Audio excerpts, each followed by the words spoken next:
కేటీఆర్ నాయకత్వంలో పనిచేస్తానన్న హరీష్ రావు వ్యాఖ్యలకు బీజేపీ నేత ఎన్వీఎస్ఎస్ ప్రభాకర్ వ్యాఖ్యలపై కౌంటర్ ఇచ్చారు. కాంగ్రెస్ బీఆర్ఎస్ మధ్య డీల్ కుదిరిందని, త్వరలోనే ఆ రెండు పార్టీలు విలీనం కాబోతున్నాయని అన్నారు.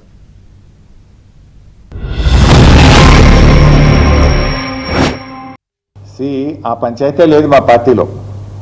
నేను చాలా సార్లు కూడా చెప్పాను, మీరందరూ కూడా చూసింటే ఒక్కసారి కాదు కొన్ని వందల సార్లు చెప్పుంటాను. ఇవాళ కేసీఆర్ గారు మా పార్టీ అధ్యక్షుడు, ఆయన యొక్క ఆదేశాలను తూచా తప్పకుండా పాటించే ఒక క్రమశిక్షణ కలిగిన కార్యకర్త హరీష్ రావు అని చెప్పిన. కేటీఆర్ గారికి నాయకత్వం అప్పచెప్తే స్వాగతిస్తాను, డెఫినెట్గా ఐ కోఆపరేట్. ఒక కార్యకర్తగా హరీష్ రావు పార్టీ నిర్ణయాన్ని, కేసీఆర్ నిర్ణయాన్ని ఎప్పుడైనా శిరసా వహిస్తాడు తప్ప గీత దాటే వ్యక్తి కాదు. కేసీఆర్ నాయకత్వంలోనే నేను పనిచేస్తాను. కేటీఆర్ నాయకత్వంలో కూడా పనిచేస్తాను.